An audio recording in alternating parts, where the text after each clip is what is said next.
daughter's here. Yes. Hi. How are you? Well, I'm doing it in 3 parts because really it's quite 3 different parts of the country. So the first part, I talked about Addis Ababa and talked about the new government, Abiy's government, and talked a lot about him and what promise there was for the country with his administration. Well, I can't.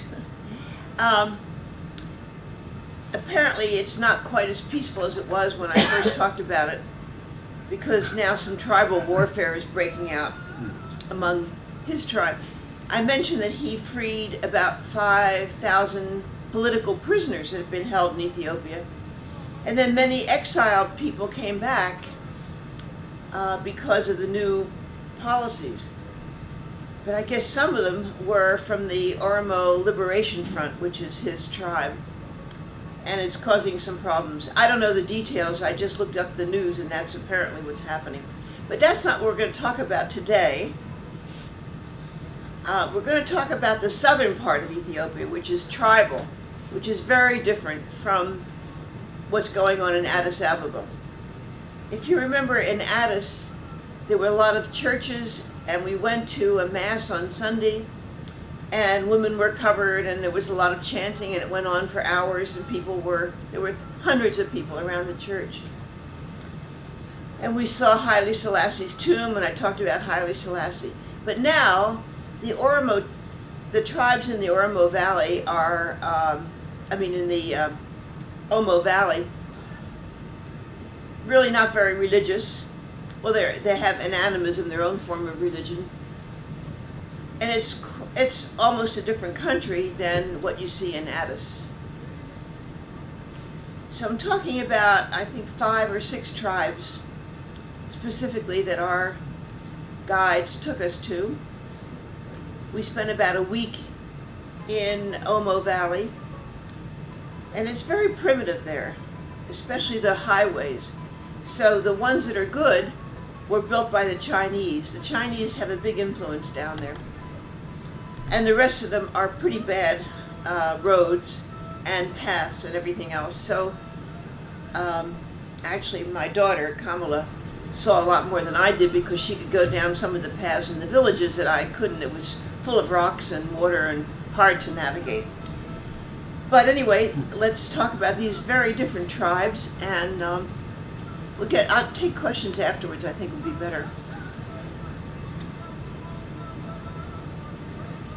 So there's a third part, which is Lalibela, which is these famous rock-hewn churches in the northern part. And I'll talk about that next time when I do part 3. So we went with Awazi Tours, which is very good. Our guides and our guide and driver were very helpful, very good, very well informed. They were good. So this is a map. This is what I talked about last time in Addis, in the middle. The north is where we went to see Lalibela, and the south is the tribes that we're talking about. So this is a map again of Ethiopia, and we're in the south now. And you can see the terrain is quite mountainous. In the south, the Rift Valley goes through the whole country.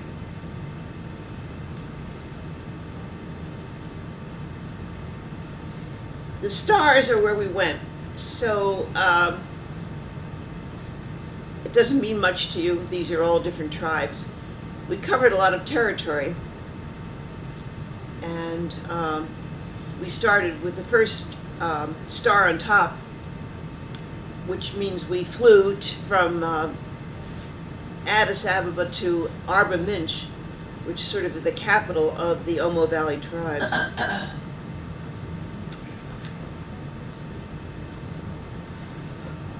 So my daughter was talking to this Ethiopian Spanish-speaking guide. There's a lot of tourism in Ethiopia, and they do it in as many languages as they have tour guides.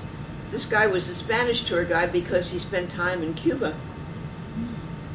Interesting guy he was. So this is where we're going. and Arbaminch is the capital, and they advertised Paradise Lodge quite a bit.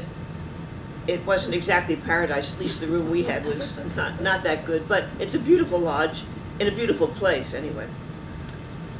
So Arbaminch is in the, it doesn't matter, I guess. Okay. So this is where we were taken to have lunch, and you can see people were having a good time there. Very nice restaurant in Arbaminch. For some reason this little deer was there. I don't know if he's indigenous to the place or not. So the tribes in the lower Omo Valley are threatened by this massive hydroelectric dam that's proposed. And the tribes have been in the area for centuries, and they've developed techniques for survival, which may not be obvious when you see the tribal customs there. And they have not exactly consented to this dam. This is true worldwide, I think, among many underdeveloped countries, that the monetary fund and other funding sources build dams, displace a lot of people, and the people don't have any say in the matter. Presumably, after the dam is built, it helps the region, but it's not clear what's going to happen. So there's 200,000 people in the Omo Valley. It's very sparsely populated, actually. This is the meal we had at that nice restaurant. Tilapia grows in the nearby rivers. It was excellent, amazingly good. The first village we visited was the Doors village, and they're known for these tall beehive-shaped bamboo houses, and if termites attack the houses, they just move the house.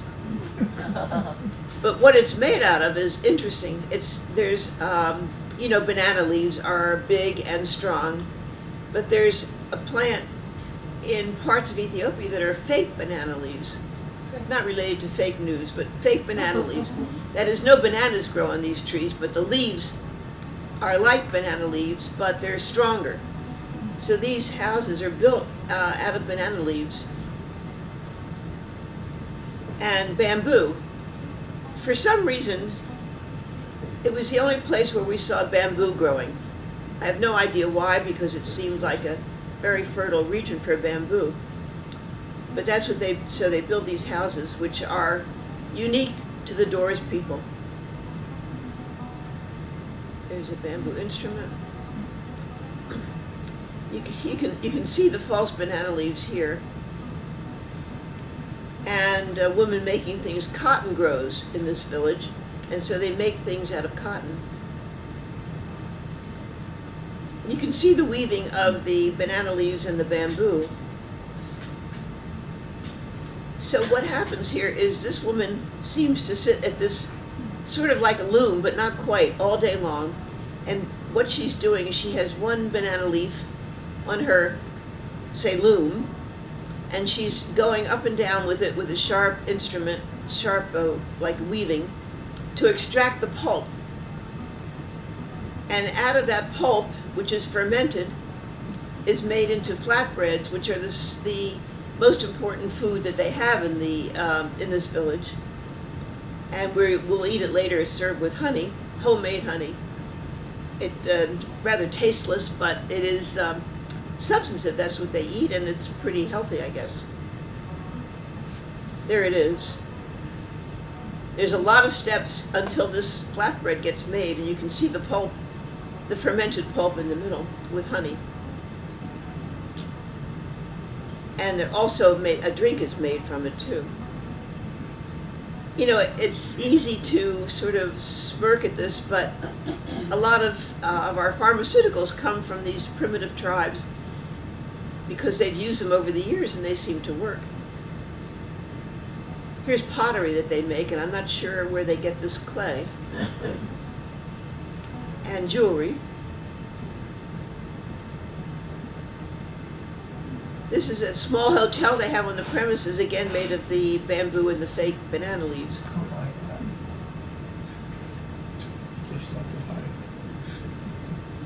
They're very nice. They're hot. because there's no ventilation in them, but they also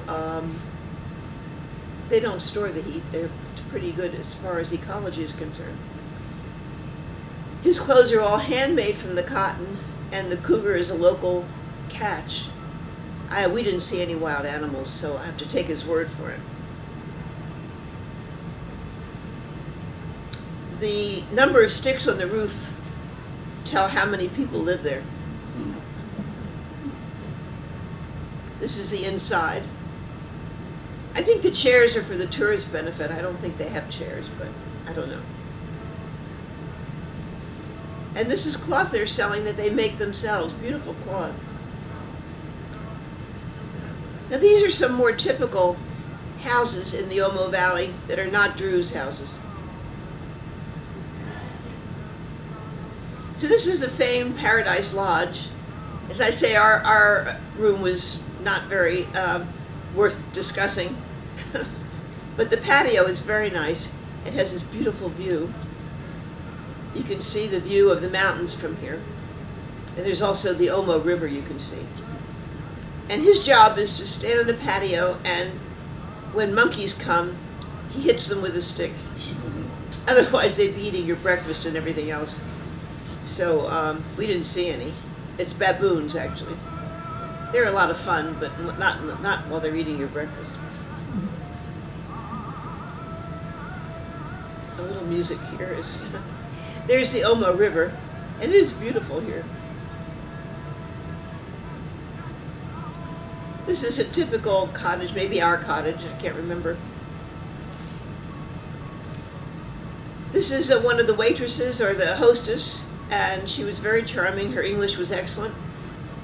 And just generally to know that life expectancy of men is only 56 years, for women 60. So they have a long way to go in providing health care and sanitation and a lot of things, because the country is pretty big and quite diverse in progress, I guess. Here's the dining room.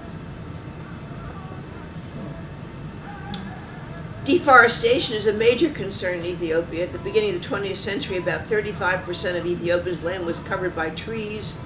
It's now gone down to about 12%. So that's going to be a big problem for them. Ethiopia loses an estimated 1,400 kilometers of natural forest, and 21,000 kilometers was lost between 1990 and 2005, when people cut down all the trees, obviously, which sometimes you need to do for agriculture, which is still the main export in Ethiopia. There's very little interest in Christianity in the Omo Valley, but the church is trying to make inroads, so this is one of the churches. It does not seem to be a very important structure, but they're trying. What is an animist? An animist culture believes in trees and the nature, and worships different parts of nature. Sometimes multiple gods. Japan has a sort of an animist culture in Shintoism. These corrugated metals you see everywhere. I mean, in every country in the world, I think. And I didn't realize that they come from, in this case, they come from China. Nor did I know that they come in different colors, but China exports them in lots of different colors. And they are functional. You can see that rain would not bother them, and actually the rain drains off the roof when they're built like this. There are no pigs in Ethiopia. Neither the Christians nor the Muslims eat pigs, so it's become an extinct species. Plenty of cows, goats, donkeys, but no pigs. And these are the heads of cattle. As you drive around, especially the Omo Valley, it's filled with animals, and you have to stop the car sometimes, fairly often, to get these animals past. Ethiopia is the 5th largest inventory of cattle, I guess, in the world. The birr is the currency. I don't know what that shirt means, but I think that's a picture of Mr. Abiy, the Prime Minister. By the way, I talked a lot about Mr. Abiy last time, and he's the prime minister. He just appointed a president who is a woman, very outstanding woman, was active in the United Nations, and he just appointed his cabinet, which is 8 people, half of whom are women. So, they're way ahead of us. We took a ride on the Omo River, and Ethiopia has 14 major rivers flowing from the highlands, including parts of the Nile, actually. The country has the largest water reserves in Africa, so even though parts of the country suffer from drought, there's plenty of water for irrigation. Hydroelectric plants represent 88% of the total installed electrical capacity, and the remaining generated from fossil fuels, but only 8%. Electrification for the total population was only 24%, but in the urban areas, of course, it's 85%. It was a very nice trip down the Omo River in this vessel. It's interesting now with the potential water wars that Ethiopia water is considered white oil, and its coffee resources, which are a big export, are considered white gold. You get a picture of the mountainous area, not big mountains, but very nice mountains. This is a boat with a lot of people in it. That was not ours. This is ours. This is, in front of us was a American guy with his 2 sons, and this was us in the back. So there's an alligator, and that's the specialty around here, is a lot of alligators.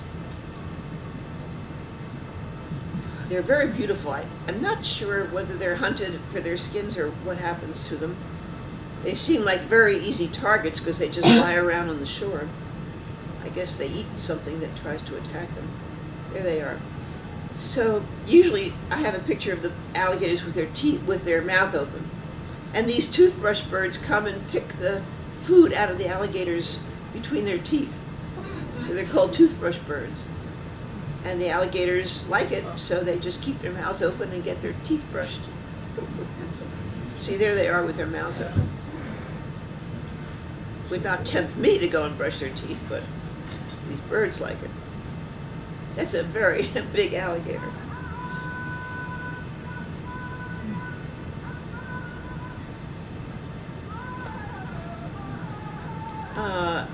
A bald eagle, I'm not sure what kind of eagle it is, on the shore. This is the kind of terrain there is. A geologist would have come in handy for this trip. These are how people fish in the area. Considering that the waters are laden with alligators, I think this is a pretty risky way to make a living. These are beehives that you see all over the Omo Valley. Honey is a big thing there. We didn't see anybody harvesting them, but they are fairly easy to work with. Here's typical, we're out of the Druze area now, so you won't see any of those conical places made with fake banana leaves and bamboo, because you don't see those around. And why they're such local grown products, I have no idea. More cows. See a lot of these guys.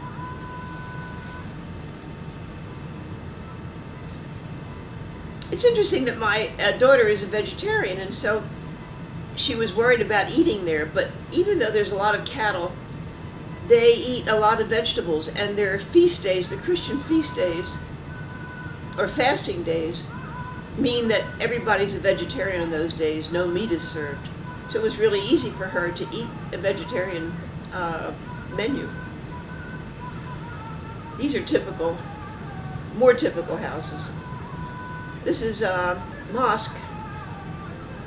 There's about, last time I talked about what the percentages. I think something like 37% Muslim and 47% Christian, and then there's a lot of other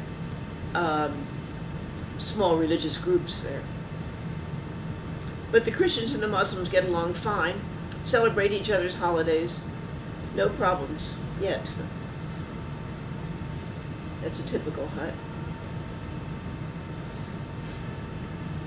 Motorcycle is the big means of transportation, I guess, if you have money. This is different color corrugated metals. Interesting how colorful that makes a village. But the villages are very poor. It's a poor country. And these villages are not inspiring, I must say.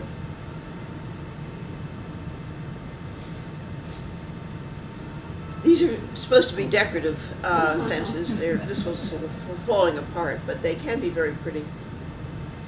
Donkeys are very plentiful. So agriculture consists of 85% of the labor force, but the service sector, especially that you see in Addis, represents the largest portion of the GDP, and largely because of tourism. No, that's not probably true, but a lot of tourism there now. More cows. And they're grass-fed, of course. There's no artificial way to grow cows there. Agriculture is the largest foreign exchange earner. Coffee is. And I'm not sure we saw any coffee plantations. I'm not sure. Donkeys are very helpful animals there. This is sort of what goes on in a typical village. Life expectancy has improved. I said that already, I think. And as you can see, when I say it's hard to walk, this is what the paths through the villages look like. My last trip with my daughter was in Papua New Guinea, which has a very similar kind of infrastructure, except better highways. Ethiopia's highways, except as I said, the ones the Chinese built, are really bad. There's village life. And the GDP has gone up to $357 per person.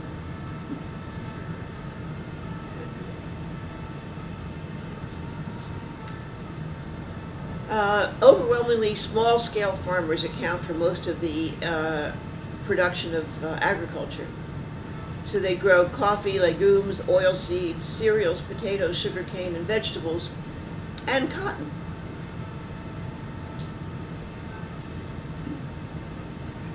So these are tribal people. I'm not sure which tribe, but they don't look much like the people you see in Addis.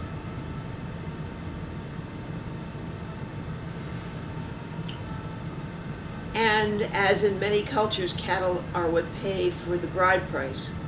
So if you're very rich, you have a lot of cattle, and you can get more than one bride, and you can get the pick of the crop, of course. These are goats. Another village scene. This is our next hotel, and she's a beautiful young woman who is our hostess. And a nice patio, and good food, and beautiful flowers, which you don't see particularly flowers growing around, but you do at this hotel. Bougainvillea.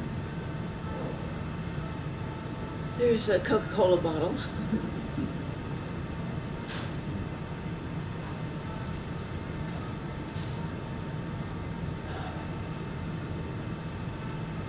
Seem to have lost the hotel here. Terraced farming is very interesting. You know, see that in Ecuador and other places. And in Ethiopia, in the Omo Valley, you just see it around a particular tribe, and quite a bit of it, and very nicely done.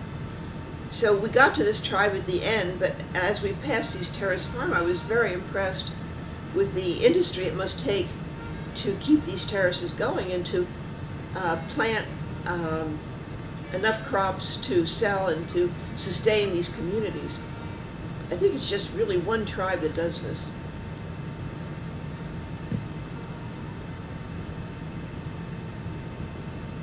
That to me is impressive stuff. He's selling it water.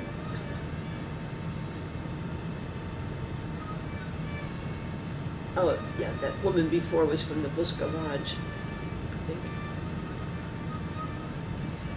This is a native flower that you do see fairly often, randomly all over the place. This is the inside of our hut, or room, I guess. We had a lot of mosquito netting, and I took the What did I take? What do you take for mosquito bites? Huh? Quinine, whatever I took. And my daughter didn't, and we didn't see any mosquitoes at all, so that was good. I'm not complaining, but we got a lot of mosquito netting just in case. This is the dining room, very nice. Very nice from the outside. And part of the dining room had these pretty decorative umbrellas there. This is Ethiopian currency, which features the native plants on some currency, animals, and also education and agriculture. This Buska Lodge also accommodated people who were hiking around Ethiopia, so we didn't have to use the common shower, but there it was. And there's the chef. Food was pretty good there. These beautiful injera baskets is where injera is that like pancake bread material. It's made out of teff, a very nutritious grain, served with Ethiopian food everywhere. Pretty dining room. This is fairly common, this scene. Donkeys are very helpful. This is a bird we saw on the way down to Kenya. This next trip is, I think, on the route to Kenya, the border of Kenya for this next tribe. I have no idea what kind of bird that is. Does anyone? Here he is. Oh, back to the Buska Lodge. While we were walking around there, we saw these fences made of wine bottles, which seemed something incredible. What is this very primitive lodge doing with all these wine bottles? And I guess the answer is people drink the wine. And it's local wine. These fences go on for a long time. There's all those bottles.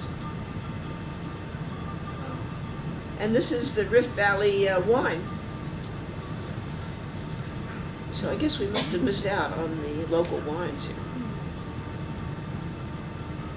This is, when you get down to the Kenya border, there's administrative stuff to go through. This is what's on the door of the administrative lodge, where we had to show our passports, demonstrate that we weren't going to Kenya, that we were staying in Ethiopia. And on this door is a lot of advertisements for different tour groups. A border guard, I guess to keep us out of Kenya or something, I'm not sure. Termite tree. So these are huge cotton fields, and as you know, cotton takes a lot of water to grow. We unfortunately grow it in California, which takes a lot of water. And something about China owning these cotton fields, and I'm not sure what it is, but China has a pretty heavy hand in this area. There's the Omo River. So this is another tribe, second tribe, the Karo tribe. And there are 8 different tribes in the southwest Omo River Valley. They've been there for centuries, and they still seem very primitive.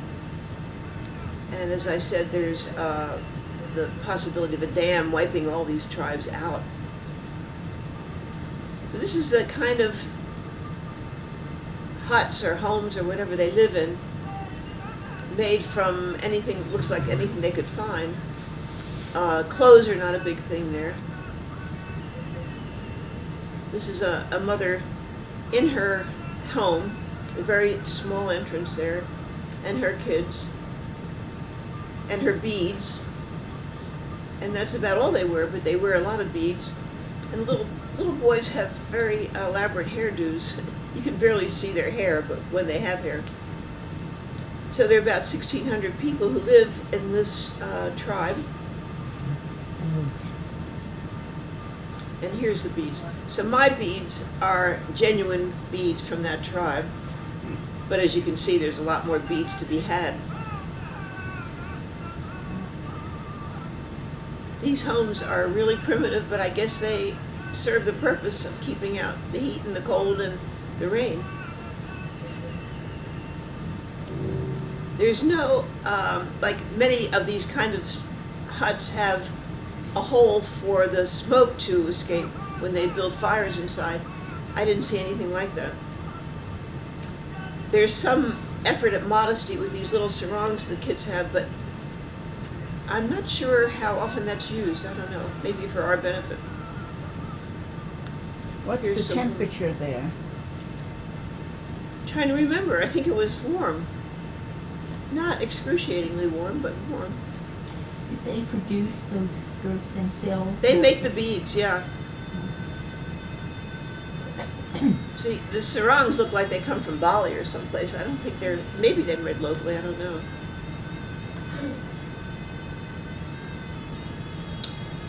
A lot of very fancy hairstyles in the Omo Valley.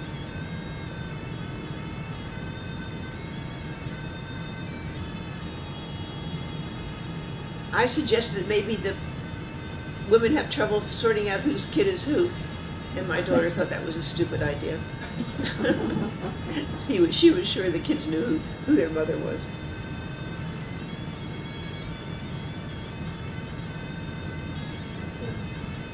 Apparently, what happens is the guide makes a financial arrangement with the tribe to have us go through and take all these pictures and everything. So they weren't hostile or demanding as they are in some of the other tribes. She's our cover girl on our flyer.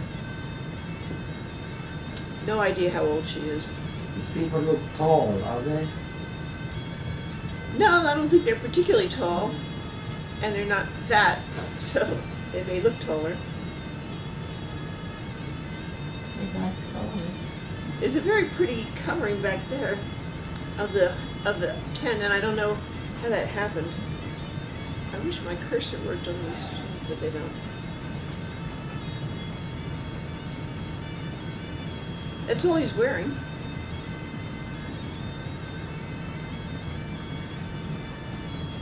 As far as I could tell, most of the people that we saw here were women and children, on the assumption, I think, that the men are out working the cotton fields or doing something. Here she is again. I'm not sure it's the same woman, actually. This woman has a baby. There's a man. He might be our guide, though. No. Yeah, I think he is.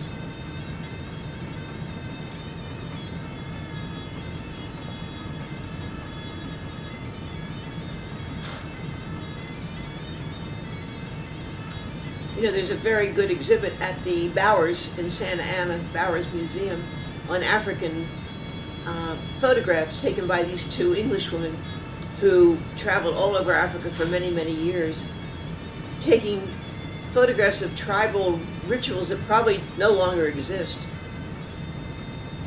And they told a story about, of course, they were covered and they were taking these kind of pictures, and as they were leaving, the tribal chief, they said to the tribal chief, "Is there anything that we can give you as a token of our appreciation here?" And he said, "Well, yes, we'd like to see your breasts." So they quickly pulled up their t-shirts, pulled them down, and the tribal leader went outside and broadcast that one of them had small pointy breasts, and probably she was the virgin and people should be interested in her. And the other one had sort of droopy breasts. It probably means that she's married and had children, and so you can count her out. They quickly left, actually. So, interesting story.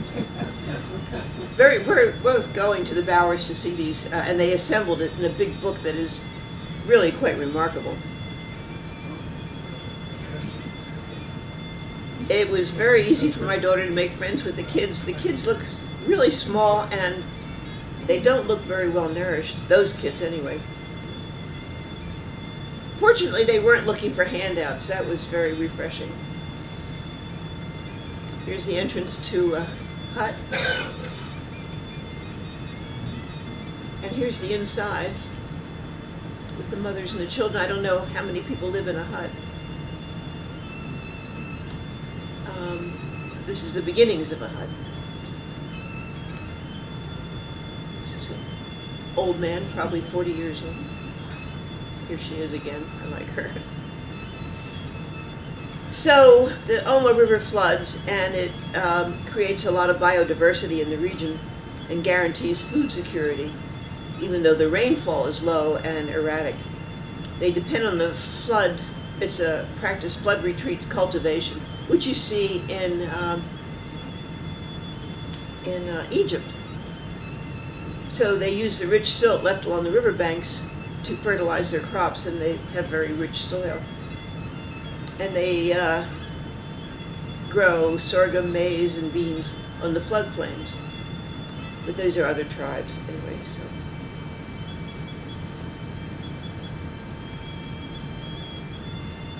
That's a close-up.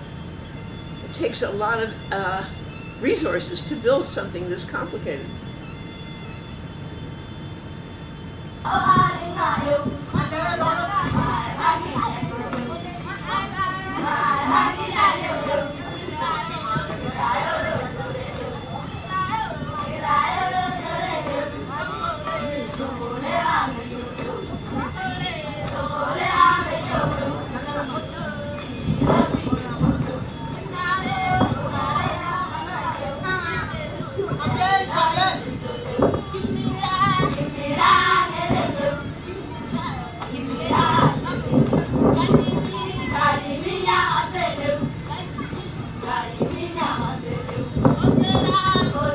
It's not thunder. I don't know what it is.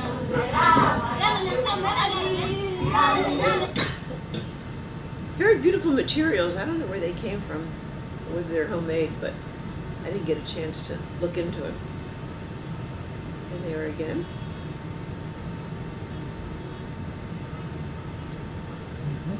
That's what you wear when you're pregnant.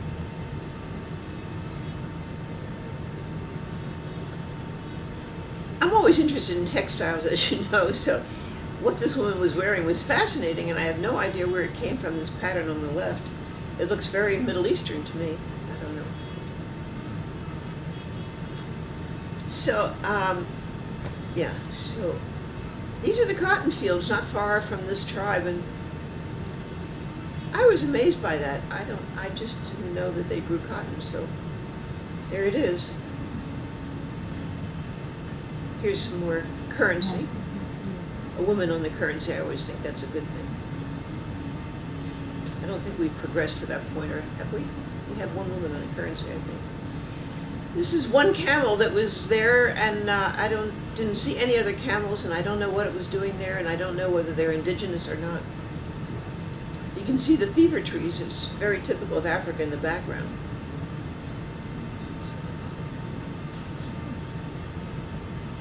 Now we're coming to the Hammer tribe, and for some reason our guides didn't know that this was going to happen, but it was a big ritual that we stumbled across and we went to. And it's called the bull jumping event. And what it is a young man who wants to get married has to jump over 5 bulls many times, and if he fails, he can't get married. And if he succeeds, he can get married, and there's a big festival afterwards, so you'll see what happens. So this attracts a lot of tourists, and among others was us. And people from the tribes, the Hammer tribes and other tribes, get dressed up, painted, and everything else. It's a big deal.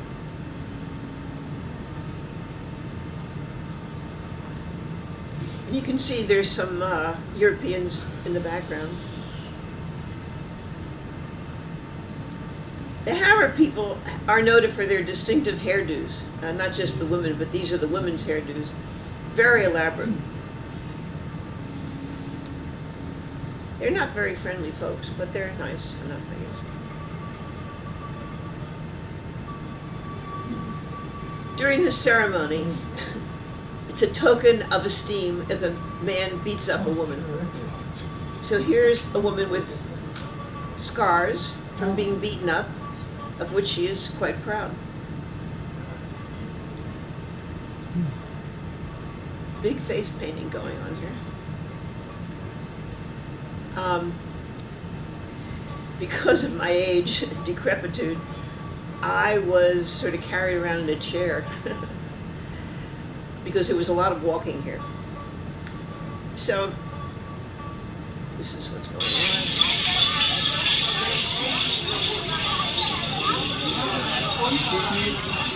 Oh, thank you. on. There's our guide next to my daughter. He was a very good guide.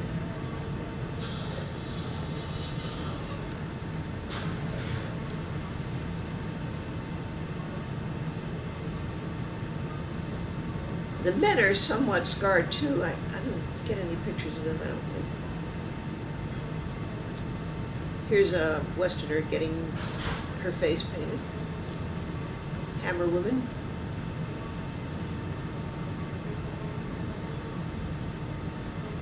I think they must rub mud in their hair to make it that color, I'm not sure. And on the bottom right is this young man who has a very elaborate hairdo. Your name? I say.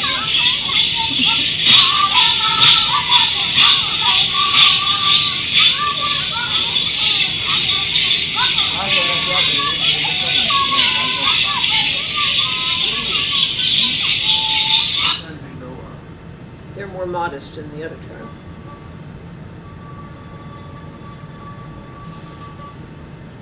And I'm not sure they make these beads in this tribe, I'm not sure.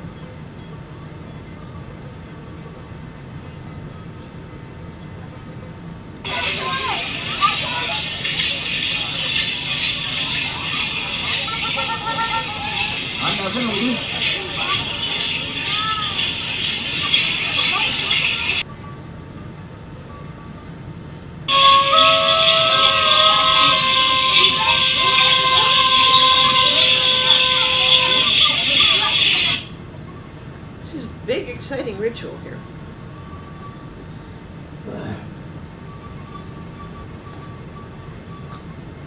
That little guy made sure that I was comfortable and everything. Look at his hairdo. We talked to him afterwards, and I didn't realize I was supposed to tip him, and finally extracted some money from him.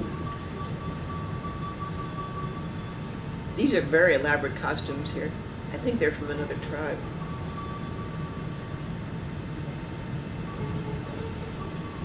So they sort out the bulls so that they pick the best 5 or 6, I forget how many there are.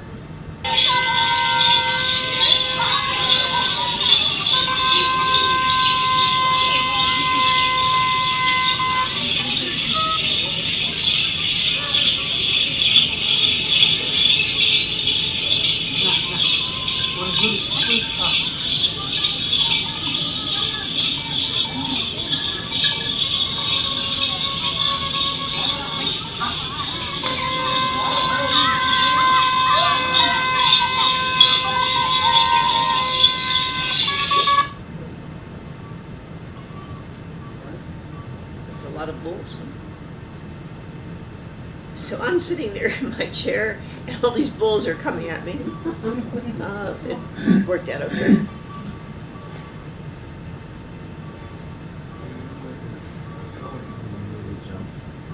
It's a very elaborate dress here. The gun, I'm not sure how to explain that.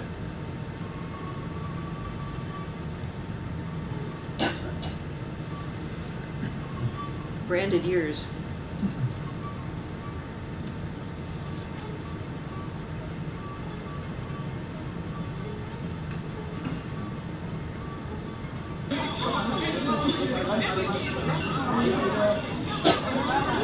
Grabbing the bull by the tail.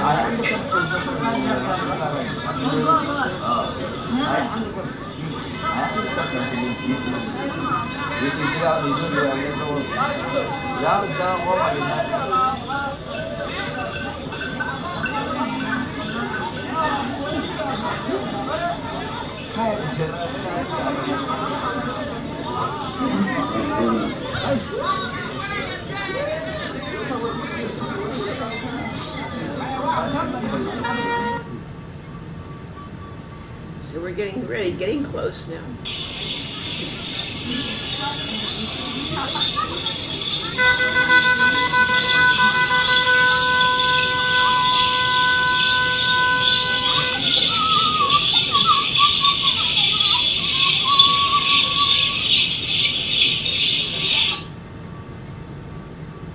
Okay, watch closely.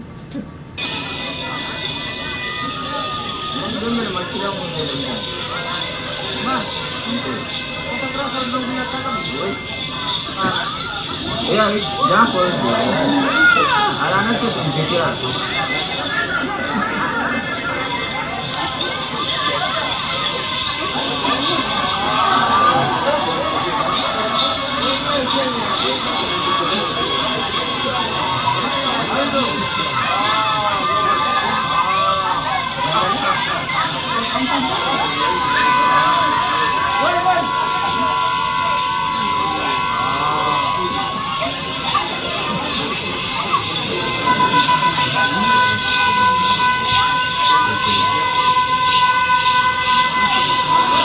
Wrong one.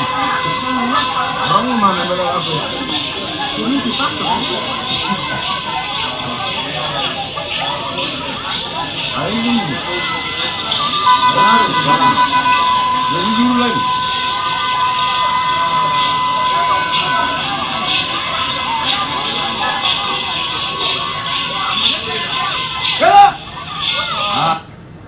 Did it?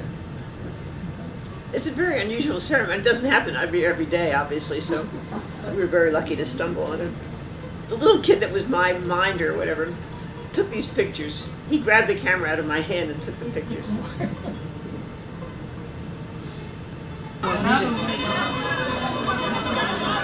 Now they're going to a party.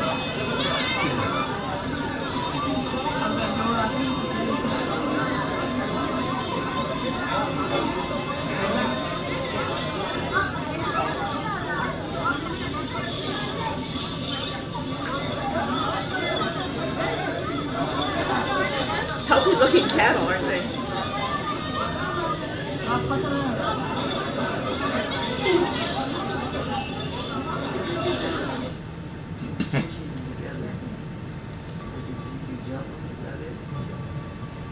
So this is a picture of the Omo Valley. Beautiful. Come on in, Margaret.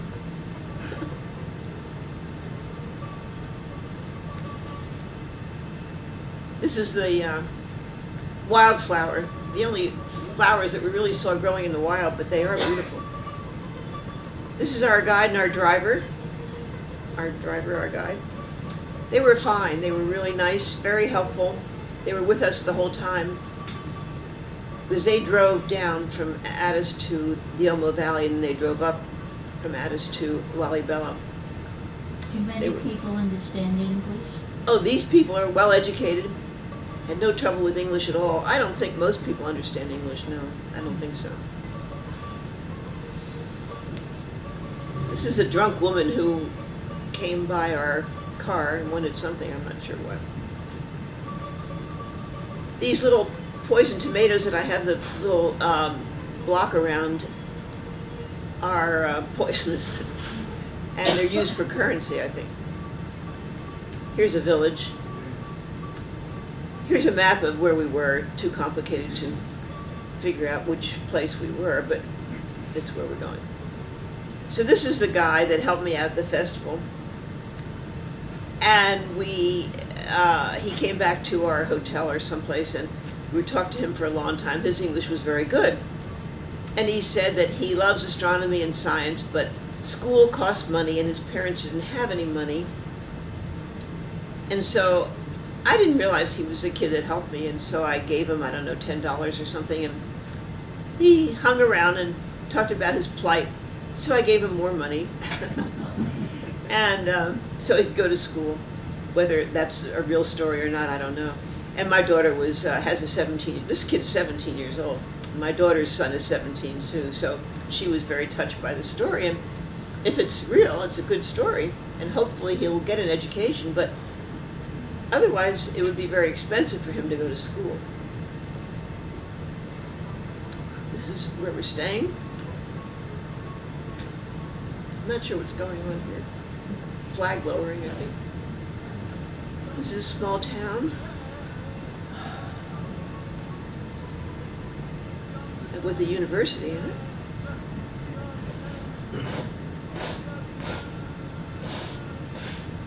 It's pretty primitive in here.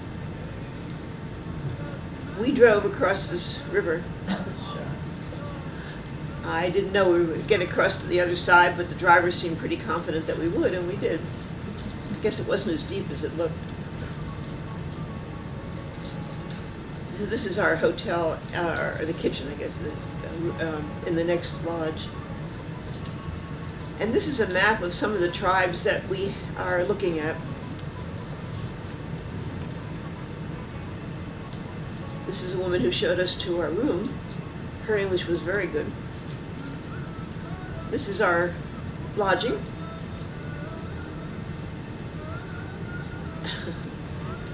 That was breakfast. So we were taken to the local museum and we saw a documentary film I found very interesting about an arranged marriage of a young tribal woman. I don't know how old she was, maybe a girl. She did not want to leave her tribe. She was not flattered that she was picked out, and she didn't want to marry someone she didn't know. So this is a story about her. And she looks like a Hammer woman from her hairdo. And she said, I don't want to talk about it, but she did. So she was saying, well, marriage by abduction accounts for 69% of the nation's marriages. I don't know, I read that in the Wikipedia. So she wasn't being abducted, but she was being married sort of against her will, I would say. Very pretty girl, if you like the bald type. And she says her sister will have to take over now that I'm leaving. And she had a lot of chores that she did, including carrying all that wood. Here's a procession from his tribe to her tribe. Apparently that's where she lived. I think that's the room.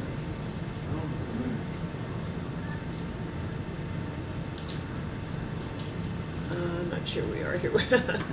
Somehow they got married anyway, and probably did not live happily ever after, but they met the expectations of the tribe.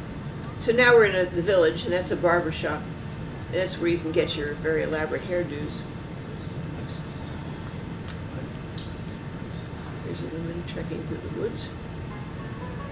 I don't know where this came from. I can't remember. It was on the side of a pot or a building or something.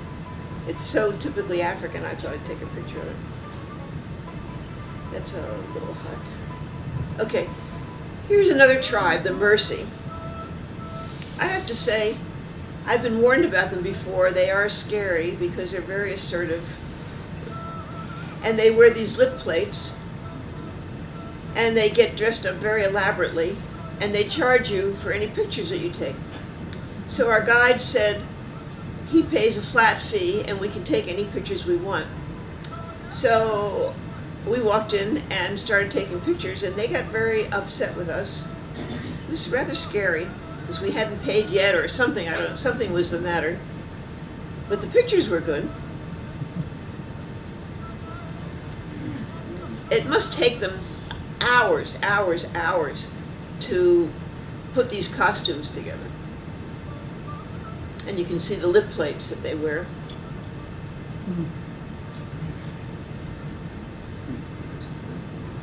They sell the lip plates too. They're made out of ceramics.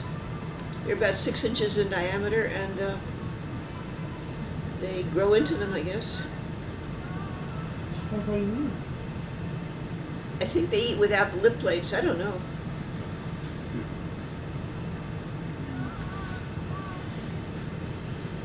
This was a very nice Mercy man who was merciful to us. I think he's a man. He didn't seem scary at all. And you can see how tall they are. I had been to a Maasai tribe a long time ago, also in the Rift Valley, and they're very tall and thin. He looked like a Maasai. He's a little kid. Whether they do this for the tourists or to get money or what, or they always look like this or not, I don't know. This is where they live. This guy is scarred as a symbol of his courage. Here's a whole bunch of people. I'm not sure where these feathers come from.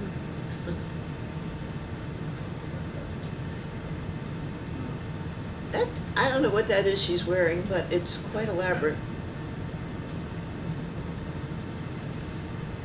I don't know if that's her baby or her sister or her brother or what. Here's the scarred man again. I was also admiring this material. It turns out to be towels. They all wear them, and I don't know where they come from. Probably imported from somewhere.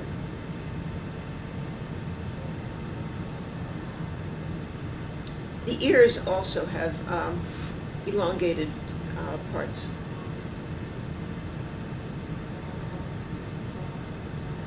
Once they knew they were getting money, they were happy to have their pictures taken, but at first it was pretty scary.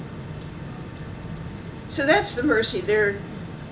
That was the scariest tribe, and in a way the most elaborate costumes.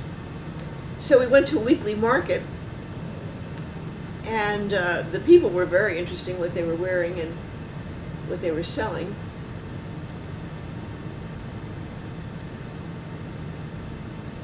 This is a different tribe that wears this hairdo with a helmet on it, on their heads. She did not want her picture taken. She was the only person I met that didn't want her picture taken.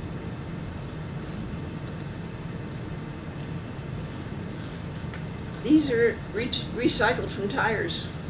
I don't know if they're good shoes or not, but they're a good idea.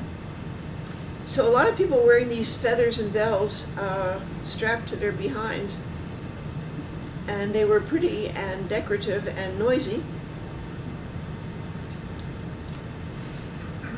These women are dressed like Muslim women. Not this woman, but gourds painted and shelled.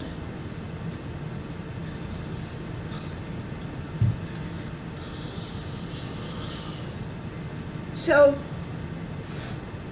I didn't buy this necklace there. I bought the necklaces that I wore for the first presentation there. But there are a lot of interesting things that could have been bought, but I didn't have the right currency, and we got out of there. Why do they have the levels? Huh? Why do they do that? The levels, like those steps. This terrace farming? Well, let me just talk about this. So this terrace fields that I talked about before, because we didn't quite make a straight line around everything, we had passed these before, and I showed you the pictures, and it turns out they're from the Kanso tribe. And I was very impressed with the industriousness of a tribe that would go to this much trouble to get their own food, and I think to export food from their tribe. And they are a very industrious tribe. And in the guidebook, it suggests that their cities are very complex and interesting, which is true, but very difficult to navigate. It's not like they have sidewalks there or anything like that. So this is the entrance, the beginning of the Kanso. This is a machine in the village. This is back to the market again, sorry.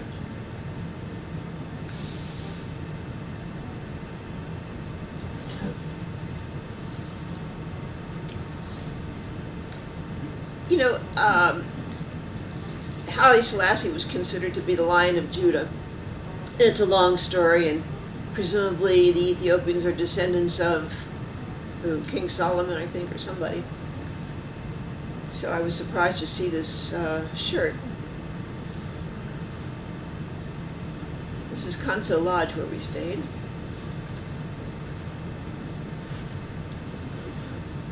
These are not what you see in the wild, but it's a beautiful view that you get from up there. This is more from the market.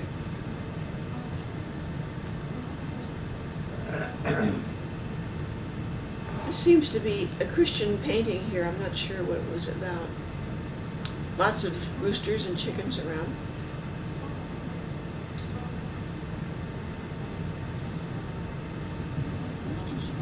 So in our room were these beautiful hand-woven curtains. And they are pretty civilized people, and they do send their kids away to get an education. I'm not sure they come back. So this is the Kanso village. It's still pretty hard to walk around in it. Everybody's dressed, or whatever that's worth. And very elaborate stone walls that they make. This is one of their huts. This is why I couldn't walk around so easily. I don't know, I was losing my balance. I was afraid I'd break my leg. My daughter hopped around and she saw everything. But I had to turn back because this is too hard to walk. This is a little toy that they were trying to sell me because I got back to the bus or the car early. And it was something they made out of sticks. This is a little Toyota car, and then there are TV sets that they made. And of course I bought them, and then of course I put them in my suitcase, and of course they fell apart, so I have a whole bunch of bags of sticks that if you put them together very well, you'd have a little Toyota and a little television set. This is their village. This is cotton material that is drying out. They weave there. They weave this beautiful material.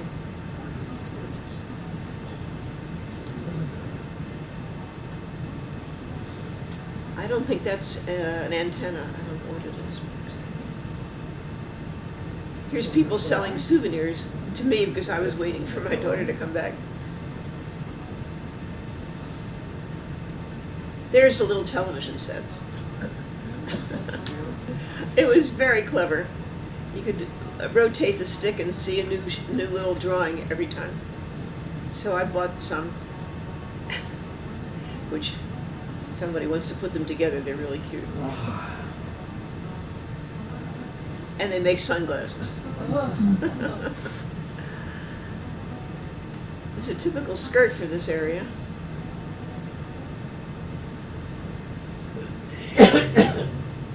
So I was surprised after the description in Lonely Planet, or I think Lonely Planet, about how sophisticated this village was, which it probably is, but it was really hard to navigate around. Now we're back in the village. This little girl is selling corn. Faye, I see electrical wires. Do they There have- is electrification in some areas in the village. No, Not necessarily in where the people are living. Where do they get their water? Their water, I don't know. Here's a beauty shop. They would need water. So this is like rural electrification. So you see these pylons or whatever they're called all over the place, and you know that there is electrification somewhere, but I don't think in these little villages where the people are. And the villages where the stores are, there are. I don't see any signs of wires here. Here was a gorgeous shop. Unfortunately, we didn't stop here. And I don't know where people wore these beautiful things to. She's still selling her corn.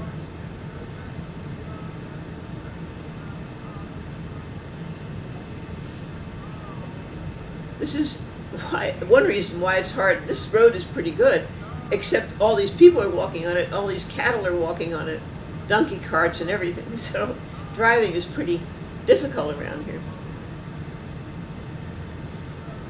Underneath all these corns are people carrying them on their backs. Here's a person under a whole bunch of corn or whatever this is.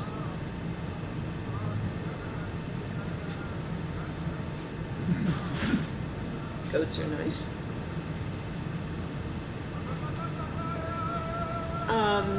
These are the Caro people.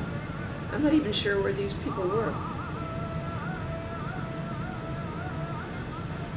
He was selling chickens. So that's the end of that. So we were back in Addis. And just by contrast, here's a woman waiting for her luggage in the airport in Addis. Relate to her heels, can you? Having her tight pants. Definitely not from Omo Valley. Okay, so goodbye. We are off to the north. We did a little selfie in an elevator here. And that's Ethiopian writing. That's not what it says, not a direct translation. Okay, so that's it, folks, and I'm happy to discuss it. Or